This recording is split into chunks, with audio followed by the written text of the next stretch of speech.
Salam damai sejahtera Bapak, Ibu, serta saudara-saudari semua. Untuk memulai renungan tentang firman Tuhan hari ini, mari kita bersatu dalam doa.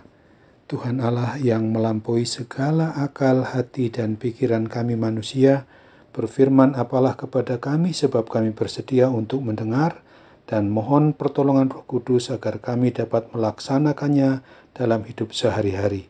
Dalam nama Tuhan Yesus kami berdoa. Amin. Sebagai nas renungan firman Tuhan hari ini diambil dari Kisah Para Rasul pasal 20 ayat yang ke-24 yang berbunyi, "Tetapi aku tidak menghiraukan nyawaku sedikit pun, asal saja aku dapat mencapai garis akhir dan menyelesaikan pelayanan yang ditugaskan oleh Tuhan Yesus kepadaku untuk memberi kesaksian tentang Injil kasih karunia Allah." Tema yang diangkat dari nas renungan kita hari ini diambil dari judul Memberi Kesaksian tentang Injil Kasih Karunia Allah.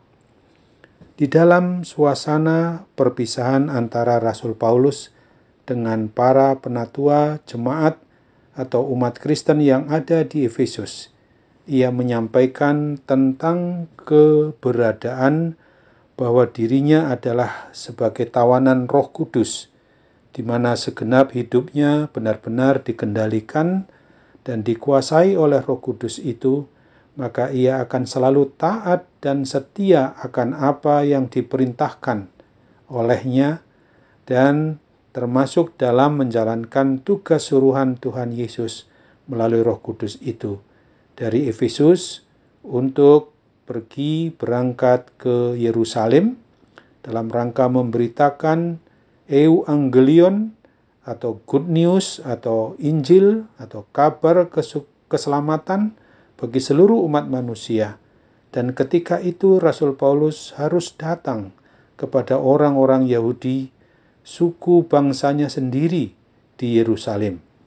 Rasul Paulus tidak tahu apa yang akan terjadi, bahkan seandainya harus mengalami resiko akibat pekabaran Injil Kristus itu, bahwa dirinya akan ditangkap, dipenjara, atau diancam untuk dibunuh sekalipun, dia siap sedia menjalankan perintah Tuhan Yesus melalui Roh Kudus.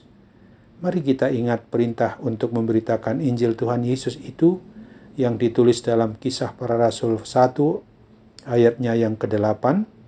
"Tetapi kamu akan menerima kuasa kalau Roh Kudus turun ke atas kamu, dan kamu akan menjadi saksiku di Yerusalem dan di seluruh Yudea dan Samaria dan sampai ke ujung bumi." Nas renungan tentang firman Tuhan Yesus hari ini mengajarkan kepada kita semua, orang yang mengaku beriman percaya kepada Kristus, agar kita tetap taat, setia, dan bersedia melaksanakan 3 tugas yang adalah satu kesatuan bulat sebagai orang Kristen atau umat yang beriman percaya kepada Kristus itu, yaitu koinonia, marturia, dan diakonia, yaitu bersekutu, bersaksi, dan melayani.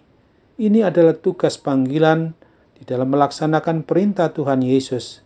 Harus kita sadari, pelaksanaannya justru di dalam kehidupan kita setiap hari, kapan dan di mana saja pun kita berada.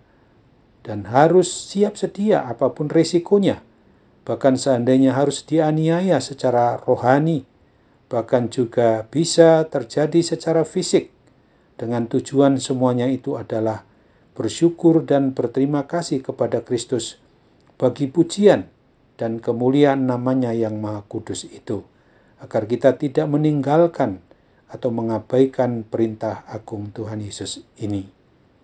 Kiranya Roh Kudus menolong kita, menguatkan iman percaya kita, pribadi ataupun keluarga masing-masing, khususnya juga di dalam menghadapi masa pandemi COVID-19 di mana kita yang hidup di NKRI sekarang ini, supaya kita tetap kuat teguh mengasihi Tuhan dan tetap taat setia, mau melakukan perintah Tuhan apapun resikonya, karena mengimani, mempercayai bahwa bersama Tuhan Yesus kita tidak perlu takut. Ingatlah akan firman-Nya dalam Mazmur 56 ayat 5. Kepada Allah yang firman-Nya kupuji, kepada Allah aku percaya, aku tidak takut. Apakah yang dapat dilakukan manusia terhadap aku? Marilah kita melakukan aktivitas hidup seturut dengan perintah firman-Nya itu, yaitu memberi kesaksian tentang Injil kasih karunia Allah. Amin. Mari kembali kita bersatu dalam doa. Tuhan Allah Bapa di surga, terima kasih untuk firman-Mu yang boleh mengingatkan kami untuk tidak lupa bahwa dalam hidup sehari-hari kami harus tetap memberitakan Injil Tuhan Yesus Kristus itu tentang keselamatan yang kiranya boleh kami bagikan kepada siapapun juga, terlebih bagi mereka yang belum mendapatkan berita Injil itu. Biarlah Roh Kudus menolong kami di dalam melaksanakannya dalam hidup sehari-hari. Kami ingat juga saat ini untuk berdoa bagi mereka yang mengalami sakit penyakit apapun juga, khususnya akibat pandemi COVID-19. Campur tanganlah Engkau Tuhan untuk sungguh-sungguh memungkinkan mereka mengalami kesembuhan dari para medis maupun para dokter obat yang dipakainya untuk memungkinkan mereka mengalami mujizat kesembuhan-Mu saja. Dalam nama Tuhan Yesus kami mau berdoa dan bersyukur kepada-Mu. Amin.